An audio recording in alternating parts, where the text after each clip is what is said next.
Okay, it's 6:30. I'm going to go ahead and start. Roll call. All members are here. Mr. Mellenberg is absent. Oh, and Mr. Chaplin, too. Excuse me. Attest to publication. I saw it posted. Thank you, Joni. Approval of the agenda. I'll approve the agenda. I'll second that. Motion made by Lori, seconded by Shelley to approve the agenda. All in favor? Aye. Opposed? Motion carried. Lori, District Mission, Vision, and Values, and the Board of Education Collective Commitment. Mission, Bangor Pride, a small school building big futures. Vision, an innovative small school creating excellence through personalized learning and relationships for all. Values, student-centered, small class sizes, continuous improvement, professionalism, opportunities for all, safety, foster community, and sustainability. The Board of Education collective commitments. As a member of the Bangor School Board, I will be an active listener who is open-minded, respectful, and inquisitive. Together with one collective voice, we are committed to forward thinking while strategically prioritizing for our students, staff, and community now and into the future. Thank you, Lori. Public comment?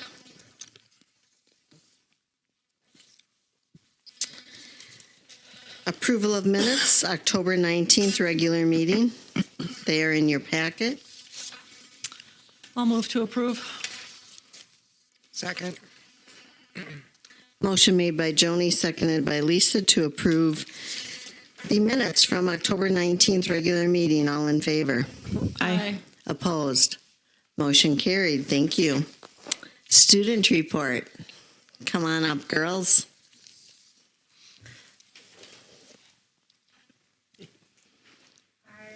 I'm Nora. This is Gabby, and that's Haley. The girls' basketball team started practicing last week, and they have a game tomorrow against Luther.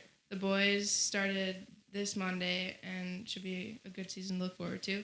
The cross-country team went to state. The boys finished 12th, and Anna Frank finished 48th. The football team just had a great ending to their season at the game to go to state. And the cheerleaders had a great season cheering on our boys. The musical is on this Friday through Sunday, which should be a good thing to go to. We had a community service day from 6 to 12, and we went to nursing homes, raked some leaves, washed windows, and decorated for Christmas for our community, which was great. So the middle and high school did a food drive the last week in October to raise food for our school pantry. Last week, the high school had a wellness day where they got time to focus on mental health. The Bee Club will be having their chili supper December 1st from 4:30 to 7:30 to raise money for gifts for children in hospitals. Harvest Fest, the band and choir held the concert in October and did an amazing job. The end of the quarter just happened where I guess we just had finished the quarter up. Last Friday, we had a Veterans Day ceremony in the gym to honor local and countrywide veterans. And the 3rd through 5th grader students got to sing at the assembly and were supported by the high school choir. And the band sounded amazing as well. Emma Fortier just signed her commitment papers to play softball with the University of Wisconsin Stout. Congrats, Emma. And we are looking forward to the elementary music and art event on December 12th. And the elementary word of the month is gratitude. Thank you. Thank you. Thank you very much for taking time out of your busy schedules and joining us. Thank you. All right, moving on. Incumbent board members, declaration of candidacy reminder. You can find that on page 12. Member from the North, Julie Myers. Member at large, Jack Liga. And it looks like administration has all taken care of with postings and so on and so forth. Yes, and I would just add, after sitting in a legal session today with state superintendents and WASBA, there have been a few adjustments to just the timelines and rules and regulations for board candidacy. So as your time is coming up, we encourage you to reach out to Jean and I, and we've got some information for you, and we can help answer any questions and make sure that all the timelines are met for our incumbent board members as well as members from the community as well. Thank you. Committee reports, Policy Committee. Yeah, I just sent an email out. I was able to meet yesterday with Neola. I had kind of waited till after November 8th to meet with them on the next session or next group of policies to review. I have a little bit of work to do, finalizing a couple of things, and then I'm looking at a policy committee meeting of either the 5th of December or the 12th of December, and I've sent an email to that committee. If you can let me know what works for you, we can get something locked in and hopefully bring anything. I think they're all revisions. I don't think there's any new policy where there'll be a first and second reading type thing. We could hopefully bring those to the December meeting. So that's coming up. Thank you, David. District financials.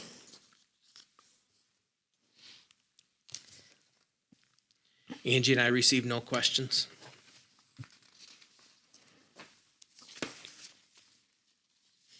I would move to approve as presented if there's no questions. I'll second that. Motion made by Joni, seconded by Shelley to approve the financials as presented. All in favor? Aye. Opposed? Motion carried. Thank you. District reports, facilities improvement update, and next steps. Yeah, I would just say that the timing of the referendum on November 8th, turning around to this meeting just over a week later, there are a number of action items that we will be looking at on the 30th, and I'll just give you kind of a preview of that. But obviously tonight's agenda is a little bit more abbreviated. First, I just wanted to point out that I changed the agenda item from referendum update to facilities improvement update, and that's kind of exciting. I want to give a huge thank you to the entire Bangor community for their support on November 8th of the referendum. I think this is an incredibly exciting time for our district. So thank you for the support, and we will work very hard to deliver on the projects and make sure that we're setting our district up in a great position for the future. Just a little preview of our special meeting that will happen on 11/30. Nexus will be here. Kevin actually won't be able to join us that evening, but Michael David, the CEO of Nexus, will be here with us to kind of talk through what are the next steps of our design and construction process, and the timeline, the chances that you guys will have for engagement, and that will give an opportunity for you guys to provide feedback as well, the board to provide feedback on what and when you would like to be involved with along the way. I have some thoughts on that as well, and we'll be reaching out to the Building and Grounds Committee about being involved through multiple stages of the design process as well. Brian Brewer will join us on November 30th, and he'll present a little bit to us on the bond process, taking out of the bonds and getting those all executed. So we will have action on executing those at that point in time. Part of the major reason for moving that to the 30th is for everything to get rolling and him be ready to have us execute those by the end of November so that they can actually be executed in December. That's part of the reason for that special meeting. So he will be here. We'll additionally be talking about bonds proceed management. I have two different companies that have presented proposals that we are reviewing, and that I will share both of those with you. In essence, we're going to take the loan. In simple terms, we're going to take the loan in December and January, or December and February, depending on when interest rates are most appropriate for us to take that loan. We will hold that $24 million, and we will pay it out throughout the course of the project over the next couple years. with the money we are holding, we are actually able to invest that money in short-term investments during that time. And there are two different companies that I have proposals from that will manage that money, and that will actually allow us to earn over $1 million in interest during that time that we can extend projects with. So that's a pretty amazing thing, and I will be presenting in more detail. Brian will actually be able to help us understand those as well on that 30th meeting. So there will be two different vendors, and we will hopefully select one of those at that point in time as well. And then another big piece, and we'll see it here in just a couple minutes, the 23-24 calendar. We will be looking to alter that calendar and ask for an exemption from the state so that we can start before September 1st, and therefore making our break as long as possible, the summer break of 2024, as long as possible, to provide the contractors as much time as possible to work. And I'll share a little bit more about that, but it is advantageous on many levels. Not only do they have the time, but bids actually come in more favorably because the vendors don't need to use as much overtime to complete the projects. So as much time as we can give them is advantageous for the district, and it decreases the likelihood that last 2-day scramble and wondering how we're going to have kids in that building type thing happens. So we want to provide them the time that they need.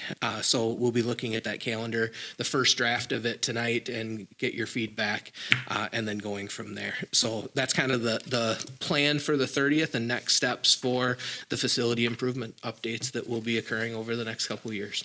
Any questions, specific things additional things you'd like to learn about on that evening? Should be a good agenda. All right. Thank you. You're welcome. School district report cards. Yeah, changing gears, and I could have put the calendar right away, but I've got school report cards there next, so we'll go through that. I put a summary, just like I did with the enrollment number. I think it's important that you guys have context versus just a single score.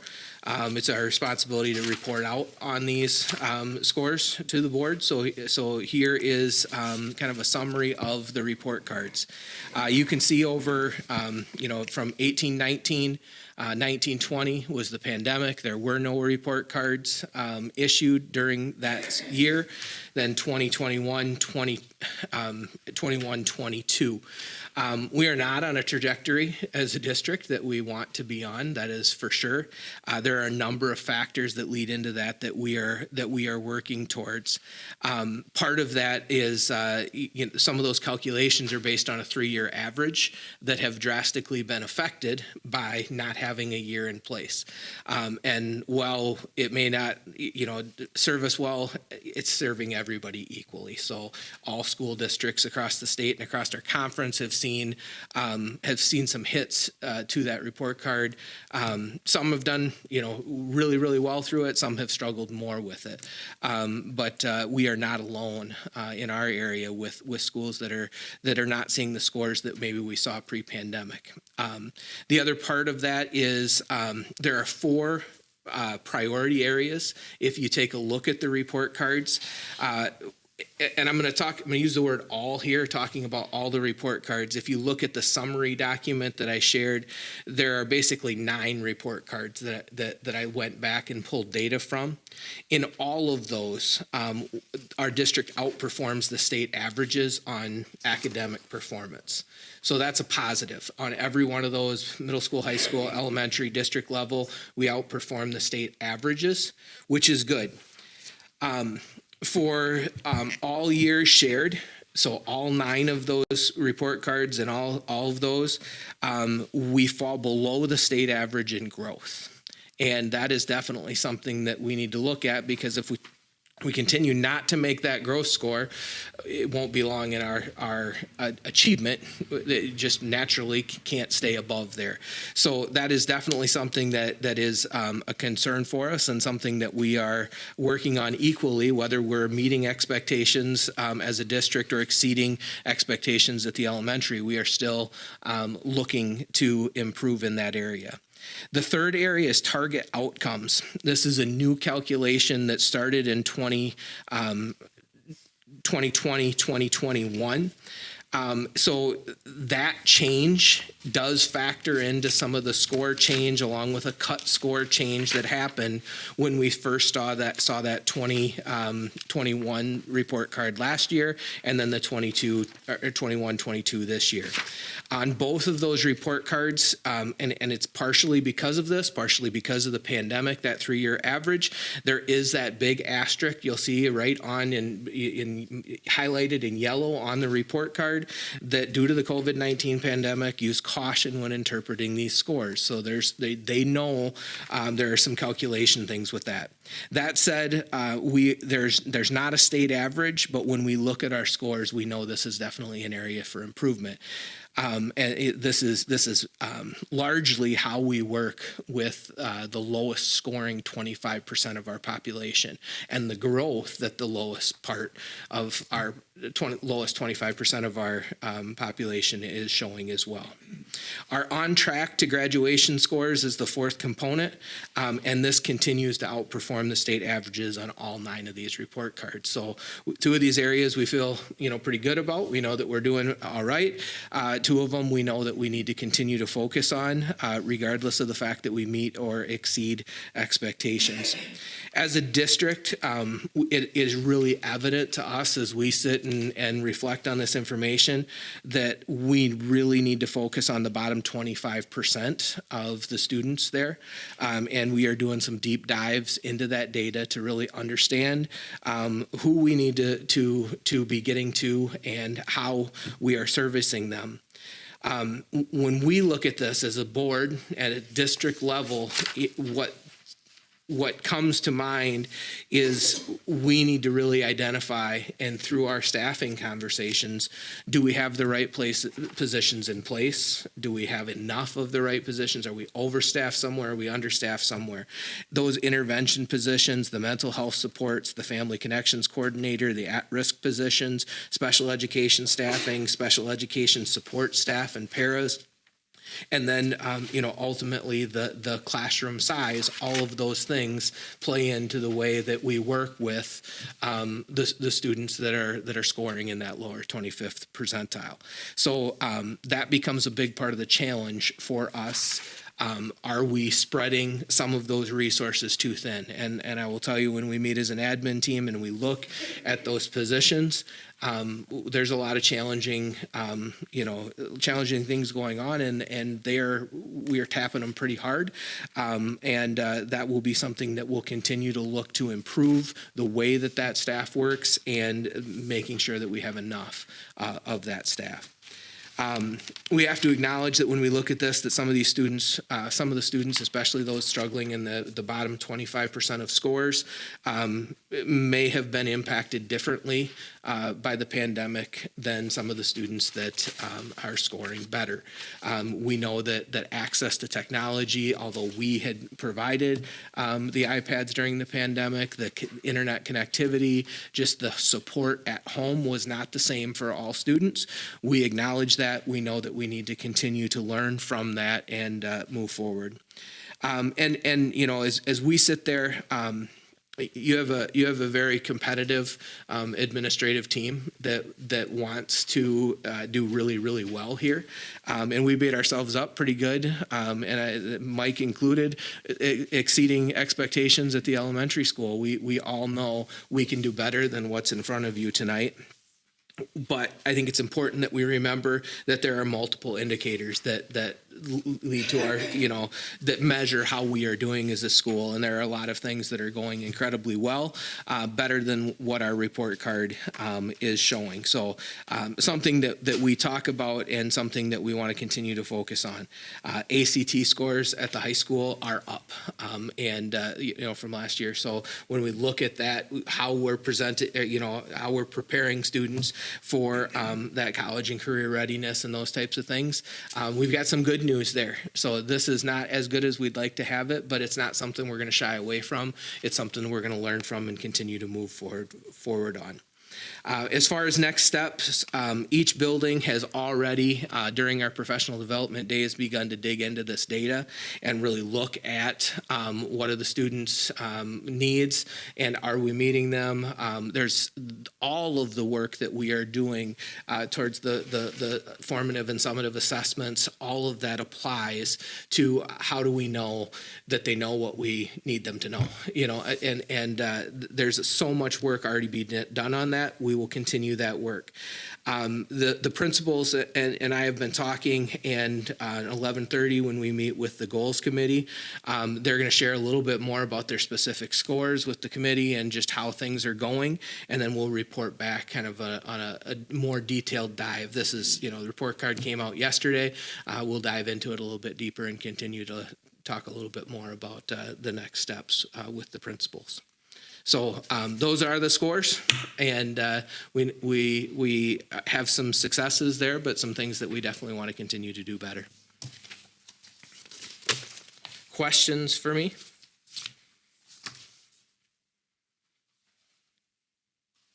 All right. You can go to the next topic. I will do that. So I would just encourage you, and I'll kind of talk through the calendar with you.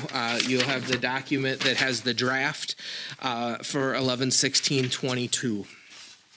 So as we begin to look at the timeline, as I said, number one priority when we look at this calendar is making that summer of 2024 as long as possible. The 24-25 school year, Labor Day is on September 2nd.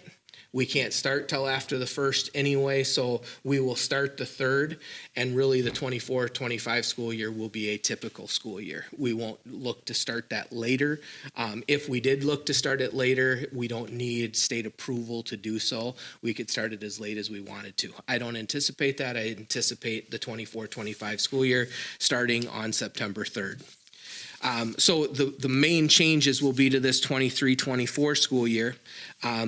And there are two main moments in time that I'm looking at. Having lived through some of this construction in the past, and the renovation, I think, is even more. New construction's easy. When it's done, you move in, right? But renovations, living through it, figuring out the transitions, moving from one place to another, those types of things becomes a little bit more difficult. So I'll call your attention to basically the winter break between the end of December and the early part of January. What our initial conversations with Nexus is that the elementary addition, all of the new classrooms on the interstate side of the elementary, will be complete, and we will be ready to move into them over that Christmas break or over that winter break. So we needed to plan accordingly then for if we're moving in. So right now I have the 22nd as an off day. It gives their crews a day before the Christmas holiday that they can do what they need to do to take down barriers, those types of things, do some cleaning, whatever it may be. The 26th, 27th, 28th would be days that our crews would be here, and we will likely have some moving crews to move in new furniture, move items from teachers' classrooms to their new classrooms, those types of things. And then the 2nd and 3rd would be move/PD days. So they are counted in what we typically have as PD days. So for the elementary staff, they're going to lose a little bit of that professional development time because they are likely going to be settling into a new space or helping their peers settle into a new space. At the middle school, high school, we may very well ask that any middle school and high school teachers on like the Tuesday come to the elementary and help with that move and transition. But I would guess that Wednesday the 3rd would likely be a professional development day for the middle school, high school staff, while the elementary staff continues to move into their classroom, and students would return from the holiday break or winter break on January 4th. So that becomes kind of an important point. Likewise, at the end of the year, we have students finishing the last day on May 23rd. We would have the 24th would be a teacher work day to take care of any other moving, packing type transitions that they need to take care of. That day, that work day, basically replaces the flex in-service day that we have had in our calendars. So trying to keep the teacher calendar, the 190-day contract, the same, but make it fit into this. That's one of the transitions that we've made. So that that May 24th becomes a teacher work day. Graduation would still be on Sunday of Memorial Day weekend, May 26th, and the 27th would be Memorial Day. The 28th, full construction would begin within the buildings, and the remodels would begin. So to do all of that, we need to move the start date of school to Monday, the 28th.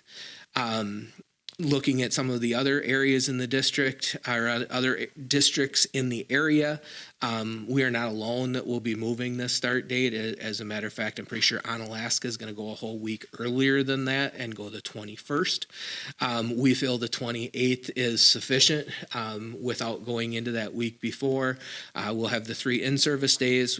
We will have a 4th professional development day, or at one of our PD times with the PLC groups being able to work.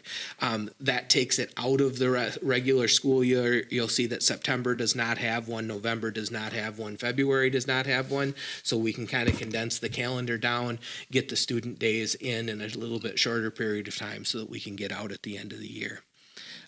We've been through the counts, but if you count something and you see that something's off, I did leave for your count kind of the explanation, the 171 student days, the 3 in-service days, the 4 holidays. Down in that bottom right-hand corner, you can see that breakdown. That's for the staff contracts and how that would work out. My hope would be to get feedback from you guys on how you're feeling about this in general. I am going to meet with the BEA representatives on Monday. To me, there are a couple days that we could be flexible with, as long as they, don't affect our start and end dates. Moving a PD day forward or backwards a little bit, if that makes more sense. We'll have those conversations with them, get their feedback, and then I would bring this back to you on the 30th for final approval. Questions, suggestions, observations? I have a question. Yep. In May 23rd, that's a full day, the last day? Okay. Yeah, we don't have any half days on our calendar. And so everybody would be done.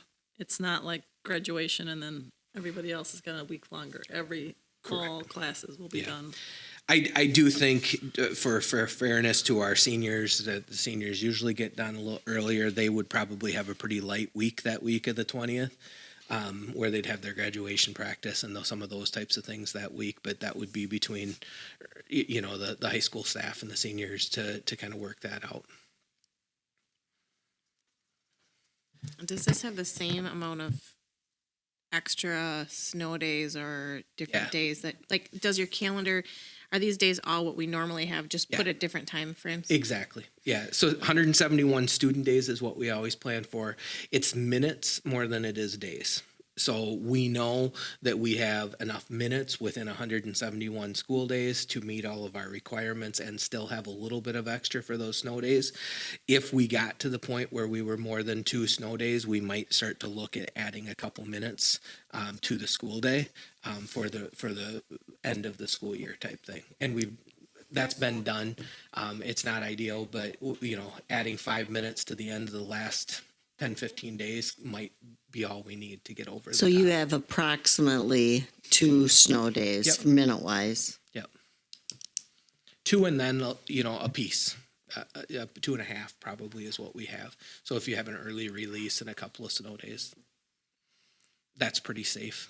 Right, there's no days really in the calendar, like a holiday that you would, there's not a lot there that you can really take from, but God Right. forbid we do have Yep. a horrible snow. So I did ask that Okay. because I had a conversation with DPI and I have the resolution and everything drafted for Thursday.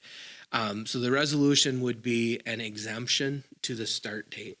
There is also a waiver, which you can waive the minutes requirement, and a waiver can go in place if there's an act of God. So I said, what if we have another polar vortex and we have to miss 4 days during this school year?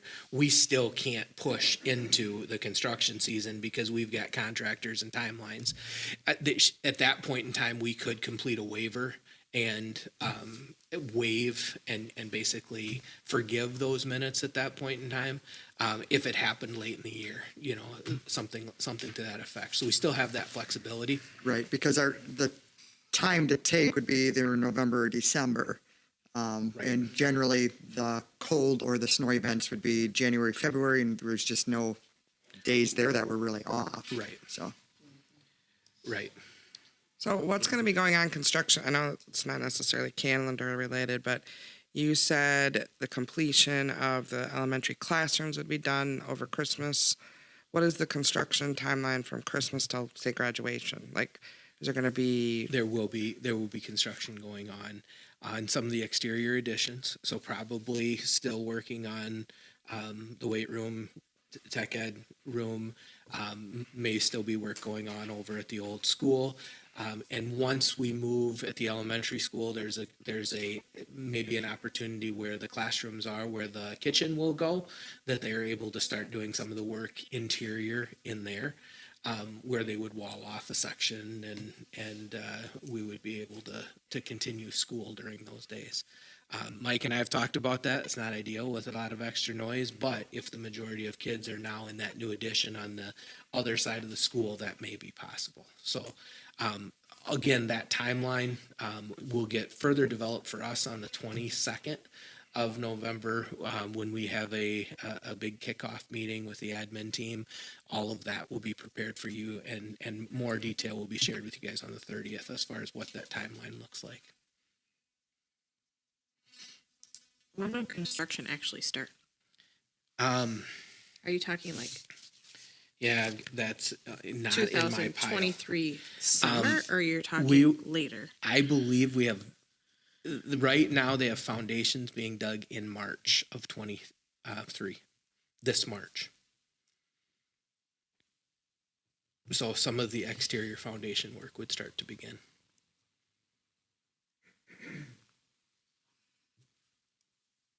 And are you hoping that, so then after May of 2024, are you thinking that whole summer will also take up a lot of time? That whole summer, there will be construction going on right up until school starts, and there will actually be a little lingering construction that happens once school starts to accomplish everything that we have on our list right now. What happens for summer school that 2024? So we've talked about that. We do you believe do we'll it? be able to do it in this building.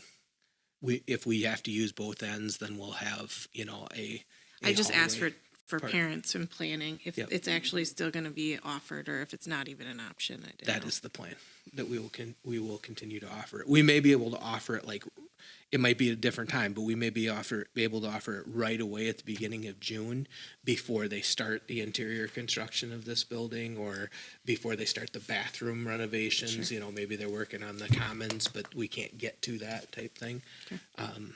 But yes, they understand that we still need to function with summer school and that it would need to be in these buildings, and they're going to make that happen.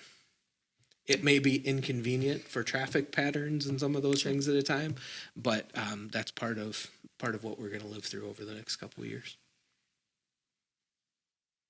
The summer's not long enough to get it all done with no disruption. So again, that's a draft.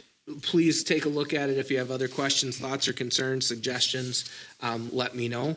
And we will make a couple of minor adjustments. Potentially, I'll let you know what those are on the 30th, and we'll look for approval then. People need to start planning. So, all right. Thank you. And can we go back to the scores? Because based on the scores, you definitely need summer school. Can we go back? I want to go back to the scores. I looked at the overall before I came, but I didn't look at the growth. And how many interventionists did you say we have? How many interventionists? Interventionists. Or, You have 2 interventionists at the elementary school? and those are new positions hired in the last 3 years. No. Oh, Title I? So, We have 2 title teachers that have been there for. they're title teachers / interventionists, okay. But the growth that you're seeing, I gotta find my elementary. It's not what we want it to be. It's at, not one of them is at a 3.0. If you look at page 28, not one subgroup area is at a 3.0, which if you look at That's the average. right under the value added, not one of them is at average. And we have 2 full-time people doing interventions at the elementary, or title, whatever you want to call it. We've increased our proficient and advanced in literacy by 7.8. And we've increased our advanced percentage by 3%. Our achievement is some of the tops in the area, and growth is not where it needs to be, but our achievement is there, and we moved 7.8% of our students. Yet your score went from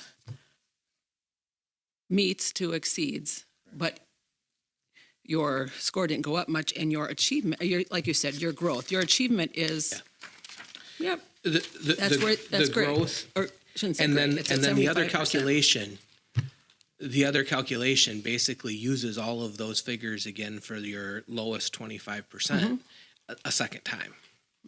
So Yes. they hit you twice. Right, I know, but we have interventionists, and you have definitely added interventionists in the last 3 years, and you're not seeing, And or title, yeah. Title teachers. Yeah, you have 2 full-time title teachers. we had additional last year. We had the math as well, but we don't have it this year. Well, this is last year's score, so clearly that didn't work, right? So we had you had 3 last year for these One scores. was math, and our math scores are pretty solid. Overall. And just a note, you had 270 kids last year and 257 the year before. That's the least amount of kids we've had in the elementary school in the last 10, 11 years. 293 today. Not for, this is for based on the school report cards. So the least amount of kids in the last 11, 12 years.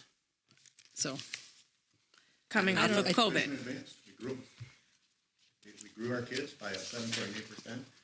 There is not too many elementary schools around the area in literacy that grew their kids proficient and advanced by 7.8%. Maybe 5 at the above us. That would be it. Been tough times. Teachers been working hard. Super proud of what they did. well, I don't know, not one score at 3.0. I wouldn't say that's, not one. And more, or math, if you look at page 28. So yeah, growth, that's what we want. We want growth. And in all of those subcategories, in most of the You don't have very subcategories, many subcategories. economically disadvantaged, Right, one. Your ethnic diverse kids, we moved our advanced kids and our proficient kids in most categories. your ethnic diverse aren't big enough for a group. You might, There's still numbers that go up.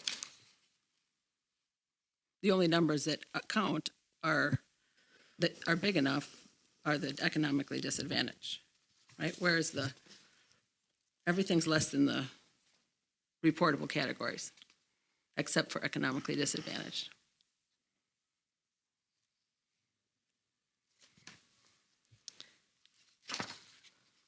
Well, I definitely think you need summer school regardless of construction in your projects because. And we're planning on it, Right, correct? right. Okay, district action agenda, none. Personnel, none. Administrative reports. Mr. Chaplin? Yeah, he's got the IDEA, he has the IDEA anniversary there. And last week was the School Psychologist Awareness Week. So he's making you aware a week late. Thank you. Yep. Mr. Johnson?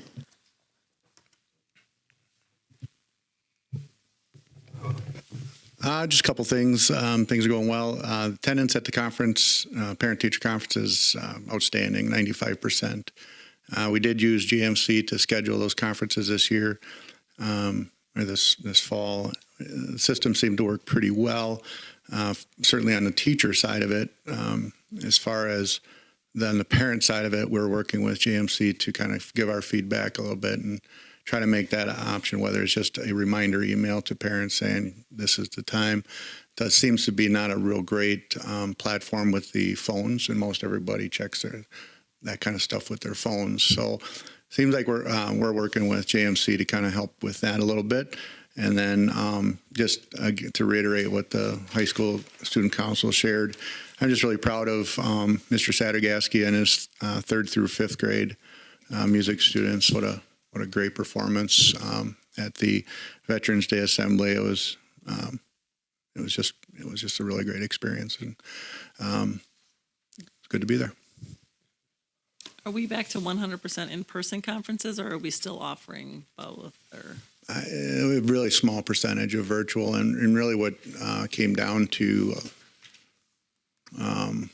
we did have a number of people that called in the night of conferences and just, something came up or whatever, can we just hop on Zoom? And sometimes that happens. Sometimes it's just a phone conversation, but it was a pretty small number. It was an option, but that's the other thing about JMC. Like, you can't click, the parent cannot click on there and say, I want virtual, or I want it. On a teacher side, you can do that, but not on a parent side, which is something we're working with. and the concert did sound wonderful. Yeah, it was good. Thank you. Any questions for Mr. Johnson? Thank you. Mr. Mellenberg's report? Yeah, he just has in there the participation at conferences also was incredibly good. And he given some shout outs to the third through fifth graders at the Veterans Day Assembly. And just it was a really neat assembly. They did a outstanding job. All the music programs were well represented. And the speaker was outstanding as well. Mm-hmm. Gave a great message. So I know that both their reports or the administrative reports get a little bit shorter when we start having the students here again. So there's a lot to celebrate with what's going on with the high school and middle school and at the elementary as well. I just put a quick one on mine. Again, there's been a lot of focus on the 30th meeting and some bigger items there. But I have been working with John, and he has been working really hard with copy machine vendors. So we had hoped, and I actually had put it on the agenda initially and then took it back off because we want to make sure we get it right. He has two companies that are out of multiple that he started with, two companies that are competing pretty hard to get our contract moving forward. And he's trying to push them to make sure we can get all of the items that we need for those contracts. So looking to approve one of those in December. Other than that, I think that's it. Thank you. Removal of items from the consent agenda. Consent agenda, current openings, and Mr. Brockup has them listed there. And then the recurring overnight field trip which is on page 42 and 43 of your handouts. Wisconsin Choral Directors Association All States Honors Choir. She has the itinerary there as well. If there's no removal of items, I ask for a motion. I'll make a motion to approve the consent agenda. I'll second that. Motion made by Lori, seconded by Shelley to approve the consent agenda. All in favor? Aye. Opposed? Motion carried. I ask to adjourn to closed session under Wisconsin Statute 19.85, para 1, para C, para F. I'll need a motion. I'll second.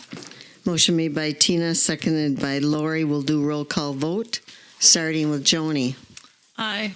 Aye. Aye. Aye. Aye. Aye. Aye. We are now in closed.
Okay, return to open session. No report. I ask for adjournment. I'll make a motion to adjourn. Second. Motion made by Lori, seconded by Shelley to adjourn. All in favor? Aye. Opposed? Motion carried. Thank you.